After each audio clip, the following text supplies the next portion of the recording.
Big boss OTT 2 winner और YouTuber Elvis Yadav की मुश्किलें बढ़ सकती हैं। उन पर सांपों की तस्करी और उसके जहर से नशे के आरोप लगे थे, जिससे जुड़ी ऑफिशियल रिपोर्ट सामने आई है, जिसके मुताबिक एल्विस के रेव पार्टी में कोबरा जैसे जहरीले सांपों के जहर का इस्तेमाल हो रहा था। आरोपियों के पास 9 जिंदा जहरीले सांप और 20 ml जहर मिला है। इस बात का खुलासा पीपल फॉर एनिमल यानी PFA नाम की संस्था ने स्टिंग ऑपरेशन के जरिए किया है। PFA के वेलफेयर ऑफिसर गौरव गुप्ता के मुताबिक उन्हें सूचना मिली थी कि एल्विस यादव अपने साथियों के साथ नोएडा और NCR के फार्म हाउस पर गैर कानूनी तरीके से रेव पार्टी का आयोजन करते थे। इन पार्टियों में बकायदा विदेशी लड़कियों को बुलाकर स्नेक वेनम यानी सांप के जहर का सेवन करते थे।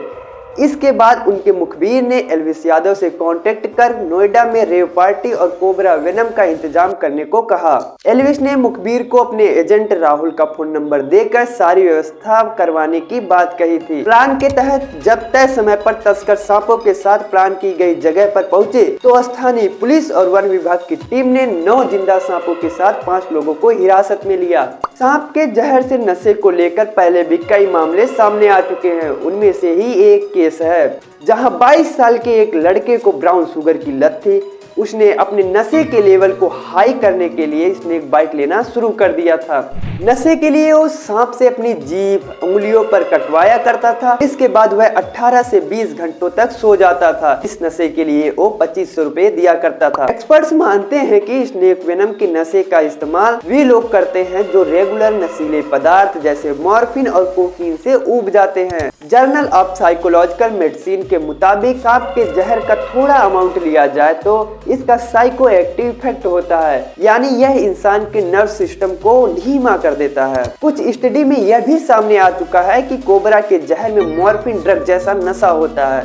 नारकोटिक्स कंट्रोल ब्यूरो के अफसरों की माने तो एक तरह का पाउडर होता है जो सांप के जहर से बना होता है, जिसे स्नेक बाइट पाउडर कहा जाता है। यह ड्रिंक के साथ मिलाकर पिया जाता है, जिसका नशा कुछ घंटे से लेकर पूरे दिन तक हो सकता है।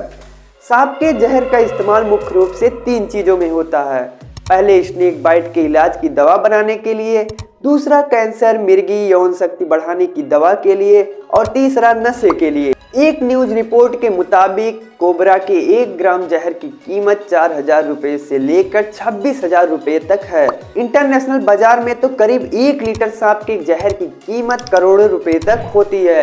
रिपोर्ट्स के मुताबिक सन 2022 में दुनिया भर में सांप के जहर का बाजार 5.9 हजार करोड़ रुपए से ज्यादा था, जो सन 2033 तक 8.5 हजार करोड़ रुपए से ज्यादा हो सकता है। चीन में तो सांपों का कारोबार किया जाता है, जिसके जहर को फार्मास्यूटिकल इंडस्ट्रीज को बेच दिया जाता है। चीन के अलावा भारत, मलेशिया और इंडोनेशिया जैसे देशों में सांपों के जहर का बड़े पैमाने पर अवैध कारोबार होता है। देश में सांपों की तस्करी को रोकने के लिए वन्य जीव संरक्षण अधिनियम 1972 और विदेशी व्यापार अधिनियम 1992 है। एल्विस यादव के खिलाफ भी नोएडा पुलिस ने वन्य जीव संरक्षण अधिनियम 1972 और IPC की धारा 120B के तहत FIR दर्ज की है। यदि आप भी एल्विस यादव के फैन हैं तो इस वीडियो को देखने के बाद आपका क्या रिएक्शन रहा, कमेंट में जरूर बताएं।